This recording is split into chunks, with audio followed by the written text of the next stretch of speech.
You're watching South Asia Newsline, and at the top stories we are tracking for you on Tuesday, the 21st of October.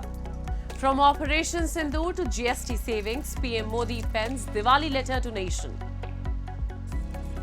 Afghan peace hinges on Taliban halting incursions, says Pakistan Defence Minister. And rights groups urge Bangladesh government to lift Awami League ban, ensure justice.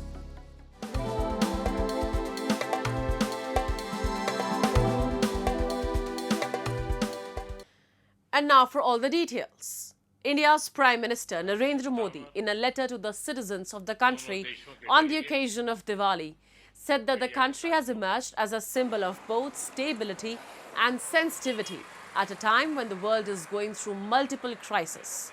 He said that the country is on track to become the third largest economy in the world, and that in this journey of a Viksit and self-reliant India, it is the primary responsibility of every citizen to fulfill their duties towards the nation. He also placed special emphasis on adopting Swadeshi or indigenous products.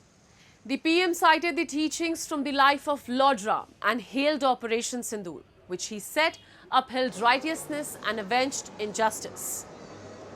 Citing the new GST reforms, the Prime Minister said that amid these historic achievements, the country has also embarked on next-generation reforms in recent days. On the first day of Navratri, lower GST rates were implemented, and during the GST Bachat Utsav or Savings Festival, citizens are saving thousands of crores of rupees, he said. Meanwhile, marking a major milestone in India's defence manufacturing drive, Defence Minister Rajnath Singh and Uttar Pradesh Chief Minister Yogi Adityanath this past weekend flagged off the first batch of BrahMos missiles produced at the BrahMos Integration and Testing Facility in Lucknow. BrahMos was established through an intergovernmental agreement in 1998 as a joint venture between India's DRDO and Russia's NPO Machino Struhenia. Rajnath Singh said BrahMos is not just a missile, but a symbol of India's growing indigenous capabilities. The combination of speed, accuracy and power makes BrahMos one of the world's best missiles, he added. Potential buyers in Southeast Asia as well as the Middle East have also shown interest in the BrahMos missiles. On Monday, aboard Indian naval ship Vikrant, PM Modi also said that the name BrahMos itself is so renowned that just hearing it makes many people anxious.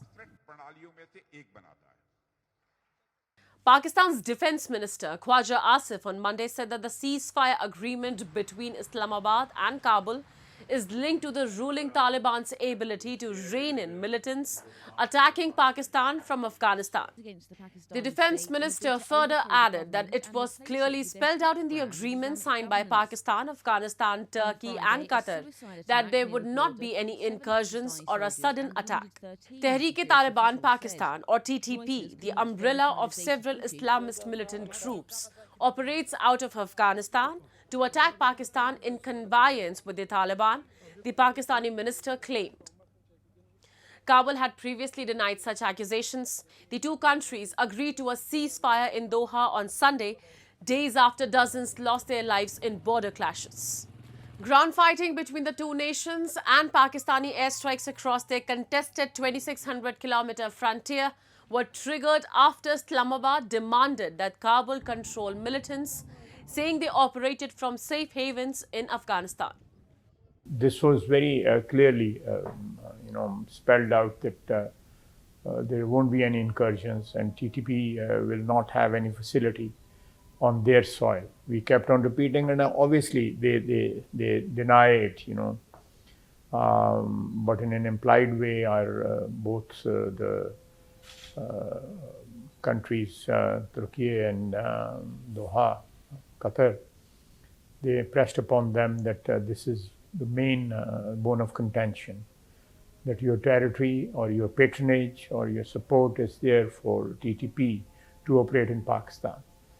And in Pakistan-occupied Jammu and Kashmir, the massive strike led by the Joint Awami Action Committee has sent a strong signal of growing public disillusionment with the region's political leadership. Experts say the unprecedented unity displayed during the protests reflects people's frustration with decades of unfulfilled promises. A recent massive strike across Pakistan-occupied Jammu and Kashmir, led by the Joint Awami Action Committee, brought life to a standstill as people united over demands for free healthcare, free education, and fair internet access. Senior journalist Roshan Moghul said the protest reflected growing frustration with decades of failed governance and political disunity. Despite minor incidents, the strike remained largely peaceful, showing rare unity beyond tribal and political divides, he said. पिछले 4 साल से ज़्यादा कश्मीर के अंदर opposition थी नहीं, अवाम की बात करने वाला कोई नहीं था। लीडरान जो थे असेंबली के अंदर वो पार्टियों की बात करते थे, अपने मफाद की बात करते थे, अपने मायाफ्ता लोगों की बात करते थे, और जो बड़ी तादाद में लोग जिनके उम्मीदवार असेंबली में नहीं पहुंच सके थे, वो बड़ी तादाद में थे, तो उनके लिए उम्मीद पैदा हुई, और ये उम्मीद ये पैदा हुई कि आम आदमी के मसाइल के लिए भी इतना बड़ा इकदाम उठाया जा सकता है, आम आदमी के मसाइल के लिए इतना बड़ा शटर डाउन, इतना बड़ा लॉकडाउन किया जा सकता है, और आम आदमी के लिए एक उम्मीद की किरण पैदा हुई. With 38 key demands, including the abolition of disputed refugee seats and stronger public accountability, the movement has reignited hope among citizens. Analysts say this show of unity and peaceful mobilization marks a defining moment for Pakistan-occupied Jammu and Kashmir, where Pakistan has so far subjugated rights of the common people. चौथी और सबसे एक और अहम चीज वो ये सामने आई कि छोटे-मोटे मफादात नहीं, बड़ा मफाद, जैसे आटा सबकी जरूरत है, अमीर की भी जरूरत है, गरीब की भी जरूरत है, और जैसे बिजली अमीर की भी जरूरत, गरीब की जरूरत, इसी तरह इंटरनेट, सेहत की सहूलतें, इसी तरह मुफ्त तालीम, इसी तरह जो 58 मुतालबात जो थे, जो 38, उनमें तमाम मुतालबे जो थे वो अवामी ख्वाहिशात के मुताबिक थे, वो आम आदमी से रिलेटेड थे. 6 international human rights organizations, including the Human Rights Watch and CIVICUS, have sent a letter to Bangladesh Chief Adviser Muhammad Yunus, urging the interim government to ensure justice in cases of enforced disappearances and killings, and to lift the ban on Awami League activities.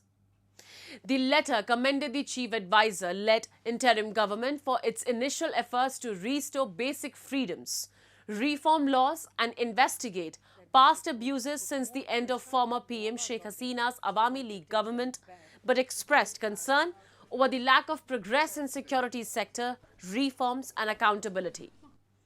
The letter urged the government to strengthen institutions ahead of the 2026 elections and to stop arbitrary arrests and politically motivated cases against Awami League members. These rights organizations have urged the Chief Advisor to take prompt action to protect the rights and freedoms of everyone in Bangladesh.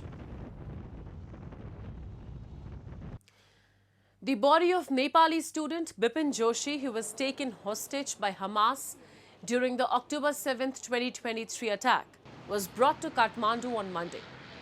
His relatives, Nepal's interim Prime Minister Sushila Karki and Israeli ambassador to Nepal attended the ceremony. Prime Minister Karki expressed condolences and said, "Today is a moment of sorrow for more than 30 million Nepalis living at home and abroad. We had hoped to welcome and honor him alive, but that did not happen," she added.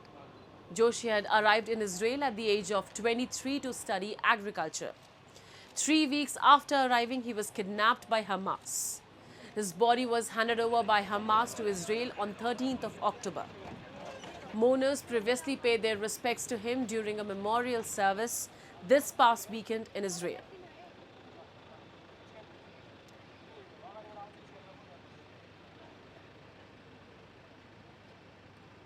That's all in tonight's edition. We will see you same time tomorrow.